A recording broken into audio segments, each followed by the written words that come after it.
Assalamualaikum warahmatullahi wabarakatuh. Kembali lagi di channel ceritaku. Untuk kisah kali ini saya akan coba menceritakan sebuah kisah horor yang berjudul Kisah Nyata Teror Korban Kecelakaan. Dan sebelum kita lanjut ke ceritanya, tekan dulu tombol like video ini dan jangan lupa tekan juga tombol subscribe channel ini dan nyalakan juga lonceng notifikasinya agar tidak ketinggalan cerita-cerita lainnya dari channel ini. Dan buat teman-teman yang pengen membaca langsung ceritanya, nanti silahkan saja kunjungi linknya yang nanti akan saya sertakan di kolom deskripsi. Dan seperti apa untuk lanjutan dari kisah ini? Langsung saja kita masuk ke ceritanya. Jadi kejadiannya itu beberapa tahun ke belakang, dimana saat itu gua masih SMP kelas 9 atau kelas 3. Kejadian ini tuh terjadi di beberapa tahun setelah kepindahan gua ke salah satu kota di Jawa Barat. Namun gua tinggal di kecamatannya, bukan di kotanya. Pokoknya kecamatannya ini emang orang gak pada tahu. Cuma kalau gua sebutin kotanya lumayan orang-orang tahu juga. Dan pasti nebak-nebak makanan khasnya. Tebak-tebak sendiri aja deh ya. Zaman-zamannya bensin 2 tak di pinggir-pinggir jalan udah hampir mau punah. HP pun saat itu masih jadul dan belum Android kalau gua gak salah ingat. Dan dulu di dekat gang masuk perumahan gua itu ada warung kecil dari kayu. Orangnya ini jualan gorengan, kopi, es, dan lain-lain. Ya pokoknya mirip warkop deh. Nah di sampingnya itu ada pohon asem Jawa yang lumayan tinggi dan gede banget. Dan yang jualnya itu biasa gua sama teman-teman panggil emak dan abah Ai. Itu warung adalah tempat biasanya gua dan teman-teman nongkrong sore hari dan selepas sholat isya sama pemuda-pemuda akamsi. Dan gang masuk perumahan gua itu tepat banget menghadap jalan raya. Siang sampai sore itu mobil-mobil besar seperti bus Widya dan truk-truk besar itu sering banget lewat jalan di situ dengan laju yang cukup, bahkan hitungannya sangat kencang. Makanya jalan depan gang gua ini sering kali terjadi kecelakaan. Bisa dikatakan rawan kecelakaan lah. Truk dan motor lah, truk dan mobil angkot lah, dan lain-lain. Karena keadaan jalan juga cukup tidak baik, bahkan hancur parah. Mengenaskan pokoknya. Banyak bolongan di mana-mana. Bahkan kalau hujan jalan rayanya udah kayak empang-empangan. Banyak endapan air. Sore itu kebetulan gua nggak ikut nongkrong ya sama teman-teman. Karena gua ingat sekali waktu itu gua lagi ngerjain tugas. Ketika sedang fokus-fokusnya, tiba-tiba ada suara keras dari jauh seperti menggema. Semua orang berlari keluar rumah, saling tanya satu sama lain. Suara apa itu? Gila pokoknya, kalau diibaratkan mirip 2 ban fuso pecah aja gimana kerasnya. Gua aja kagetnya bukan main, padahal rumah gua agak jauh ke jalan raya. Namun kata bapak-bapak yang lewat depan rumah gua itu bilang kalau ada kecelakaan beruntun di depan gang. Pas gua kesana emang udah banyak orang bergerumun dan bangkai-bangkai motor itu bertebaran kemana-mana. Begitupun pecahnya kaca yang bertaburan. Dalam hati gue bilang kayak bau anjir darah banget gila. Karena penasaran gue coba menerobos kerumunan. Dan ternyata ada 2 motor dan 1 truk bermuatan pasir. Dan dari kecelakaan itu hanya ada 1 korban meninggal. Sisanya luka-luka. Korbannya ini mengendarai motor Supra hitam. Gua ingat banget karena gua ikut bersihin bangkai motornya itu yang emang terlindas truk. Pengendara motor satunya itu 2 orang berboncengan, sedang terkapar di jalan. Mereka terluka di bagian kepala muka, tangan, dan kaki patah. Ya meskipun gak bisa dikatakan ringan juga sih menurut gua. Si supir truknya ini kaki kirinya terjepit dan kepalanya juga kena pecahan kaca. Setelah semuanya dievakuasi, si supir ini bilang sambil menahan sakitnya. Pas ban mobilnya pecah, di depan saya itu seperti ada orang tinggi besar berdiri. Jadi jalanan itu gak kelihatan. Tiba-tiba nabrak, terus mau rem juga susah banget. Nah, si korbannya itu entah bagaimana ya yang gua dengar dari warga dan polisi di TKP yang mengevakuasi. Katanya karena terlindas semua organnya itu keluar, bahkan biji penisnya itu sampai terpental. Kok bisa ya? Entah ya, karena pada saat itu gua nggak ikut keseluruhan evakuasi korban yang meninggal itu. Gue cuma bantuin angkat kops bag polisi yang kuning itu loh. Tanpa gua sadari, kops bag ini ternyata ada bolong-bolong kecil di bagian bodinya.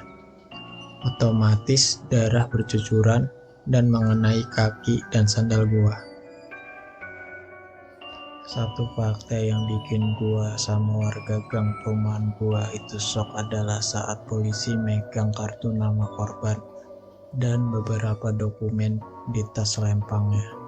Namanya terpampang jelas di sana dengan nama Abdurrahman, atau yang sering gua sama yang lain panggil itu dengan nama sebutan si Kancil. Dia adalah debt collector bank. Mungkin kalau zaman sekarang itu bank emok kali ya. Dan semasa dia nagih setoran ke nasabah, gak pernah tuh gua dengar dia marah-marah ke nasabah. Yang gua tahu dia orangnya humoris dan loyal ke gua dan teman-teman gua. Kenapa?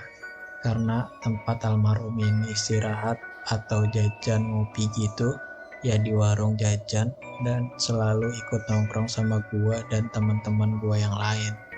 Pokoknya udah kayak abang sendirilah. Jujur, gua benar-benar gak nyangka gitu.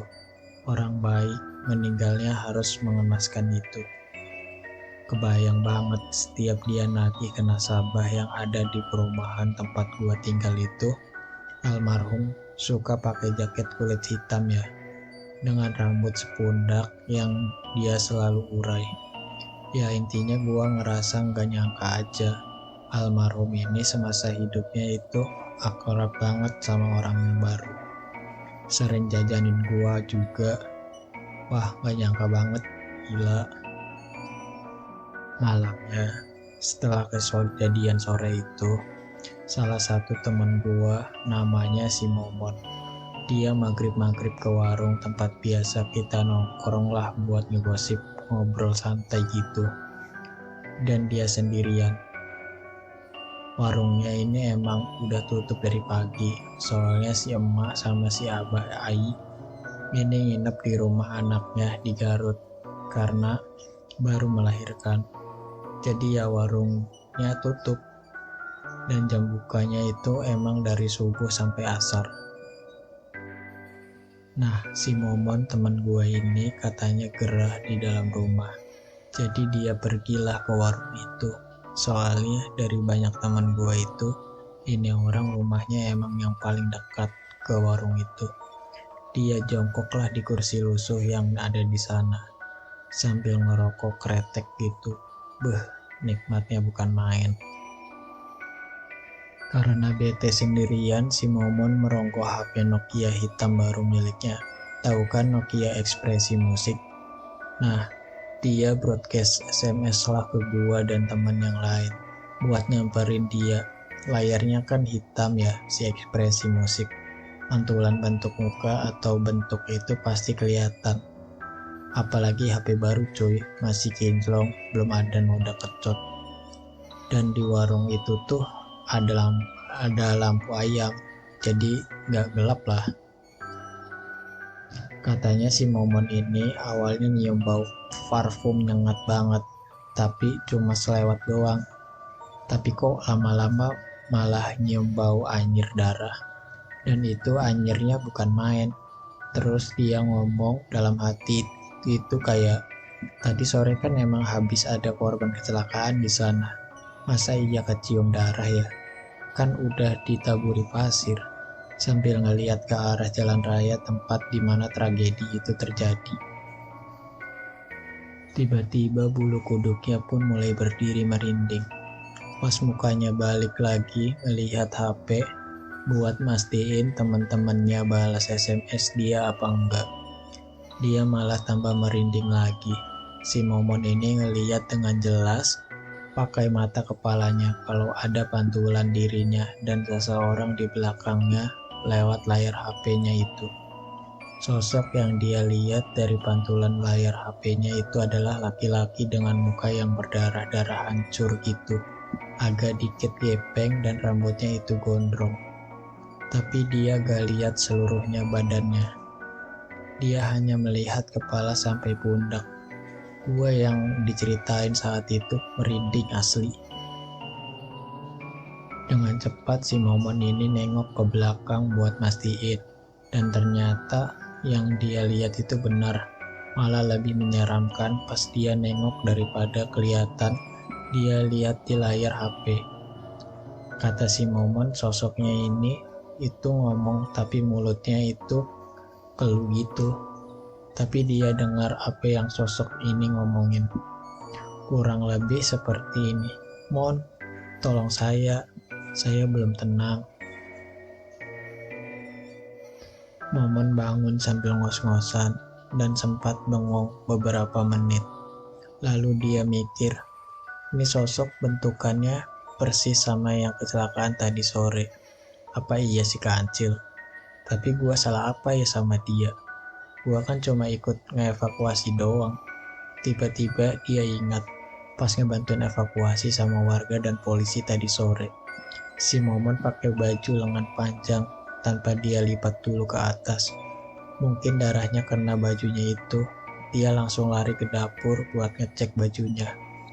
Pas dilihat di tumpukan baju kotor, memang di lengan bajunya itu, di lengan sebelah kanan itu ada noda darah. Tanpa pikir panjang, bajunya itu dibakar sama dia. Malam itu juga. Emang rada caur temen gua yang ini. Katanya sekalian buang sial. Setelah itu gak ada teror mimpi atau ditampakin lagi. Di hari yang sama juga menimpa gua. Terornya anjir. Gua saat itu lagi nonton football match Liga Inggris di jam 1 malam. Gua biasanya ngajak teman buat nginep di rumah, biar bisa secengan atau bocengan dan nyaksiin bareng-bareng. Gua udah siapin makanan, kopi, dan rokok 3 batang. Pokoknya ini rumah aman banget lah saat itu. Ibu gua udah tidur, bapak gua juga gak ada lagi. Ada acara sama temen-temennya. Tiba-tiba dinding tuh kayak ada yang nyakarin. Gua hiraukan lah ya. Setelah suara cakaran dinding itu, ada yang ngetuk jendela gua.